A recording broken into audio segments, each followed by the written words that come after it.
निवडणूक लढवणार नाही. भविष्यात मी मतदारसंघ बदलेन, पण पवारांच्या विरोधात कधी निवडणूक लढवणार नाही. चांगली गोष्ट आहे. आपली संस्कृतीच हिंदू संस्कृती, भारतीय संस्कृती, महाराष्ट्रातली संस्कृती, संत महंतांनी जो आपल्याला जी शिकवणूक दिली ती एकमेकाचा विचार करणं, एकमेकांच्या भावनांचा विचार करणं, आपल्या स्वार्थापुढे आपण कुटुंबाचं अहित न पाहणं, कुटुंबाचं हित पाहणं ही तर आपली शिकवणूक आहे. आणि त्यामुळे सुप्रियाताईंचं मी खूप मनापासून अभिनंदन करतो. मुंबईतल्या रिक्षावाल्यांचं जे आंदोलन चालू आहे त्या संदर्भात राज ठाकरेंनी सांगितलं की मी मराठी बोलणारच नाही, असे रिक्षावाले मुजोरपणाने सांगतात. महाराष्ट्रातल्या नेत्यांनी संपूर्ण राज्याचं वाटोळ केले असं त्यांनी सांगितलं. राजसाहेब जे म्हणतात त्यातल्या काही भागांशी सहमती, काही भागांशी असहमती. सहमती कोणत्या विषयामध्ये? तर आम्ही महाराष्ट्रात राहतो तर आम्हाला मराठी यायला पाहिजे. अडचण काय? एक 8 दिवसाचा क्लास जरी लावला किंवा एखाद्या मराठी भाषिकावर रोज तोडकं मोडकं मराठी बोलायला सुरुवात केली. आता IAS ऑफिसर महाराष्ट्रामध्ये येतात, ते नॉन मराठी असतात, सगळे अस्खलित मराठी. आमचे कलेक्टर नॉन मराठी आहेत, अतिशय अस्खलित मराठी बोलतात. किंबहुना जो अमराठी आहे तो मराठी शिकताना व्यवस्थित व्याकरण, आपल्या बोलण्यामध्ये व्याकरण काही नसतं, बोलीभाषा असते.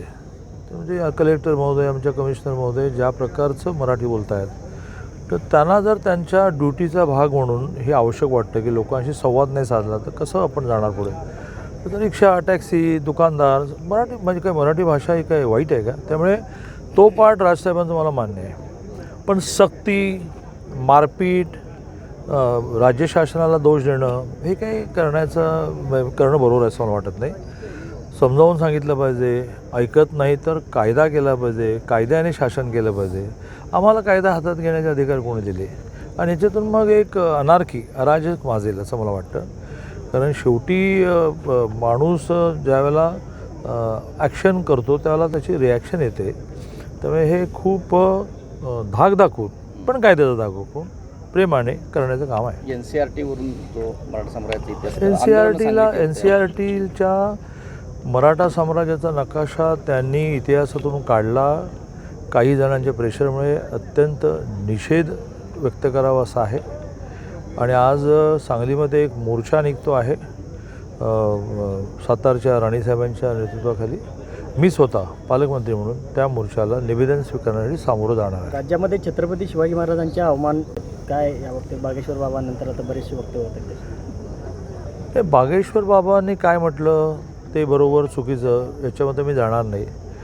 पण छत्रपती शिवाजी महाराज असतील, डॉक्टर बाबासाहेब आंबेडकर असतील, ह्या सगळ्याच आपल्या ज्या ऐतिहासिक पूर्वज आहेत, ऐतिहासिक म्हणजे इतिहासात घडून गेलेले सामाजिक पूर्वज आहेत, म्हणजे सामाजिक सुधारणा ज्यांनी केल्या आणि ते आपले पूर्वज आहेत. म्हणजे महात्मा ज्योतिराव फुले, डॉक्टर बाबासाहेब. या विषयामध्ये कोणीही अपशब्द बोलणं चुकीचं आहे, पण बोललेल्या शब्दाचा विपर्यास करणं पण चुकीचं आहे.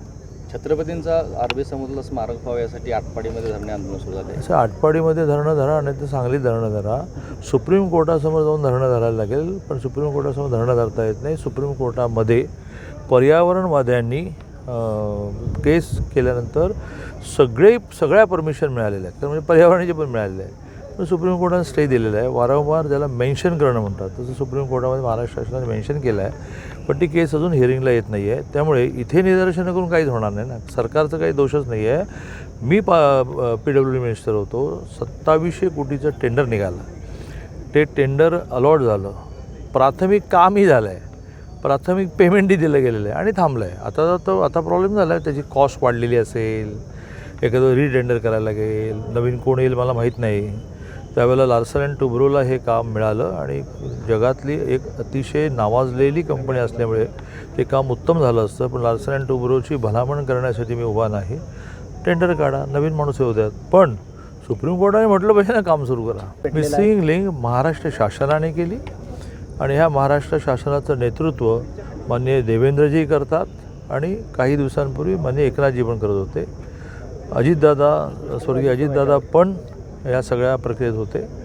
त्यामुळे शासन म्हणून महाराष्ट्र शासन, त्रिमूर्ती म्हणून देवेंद्रजी, एकनाथजी आणि आता सुनेत्राबाई. महाराष्ट्र दिन साजरा करत असताना भविष्यात काय संकल्प करताय तुम्ही आणि काय करायची इच्छा राहिली असं वाटतं भविष्यात? माणसाची आर्थिक स्थिती सुधारणं, माणसाच्या सवयी सुधारणं, माणसाने आरोग्याची काळजी घेणं, यात पायाभूत सुविधांकडे दुर्लक्ष न करणं. पाणंद रस्ते झालेच पाहिजेत, जिल्ह्यातले रस्ते झालेच पाहिजेत, अपुरे पाण्याचे प्रकल्प म्हैसाळ असेल, टेंबू असेल झालंच पाहिजे. पण याच्यामध्ये महिलांना रोजगार मिळाला पाहिजे, मुलींना शिक्षण मिळालं पाहिजे, शेतकऱ्याचा माल मार्केटमध्ये लवकर आला पाहिजे, त्याचं आरोग्य नीट राहिलं पाहिजे. याच्यावरही आपला भर असल्यामुळे आपल्या जिल्ह्यापुरता आपण हा सगळा बॅलन्स साधत चाललेलो आहोत. सुप्रिया सुळेंनी सांगितले की इथून पुढे मी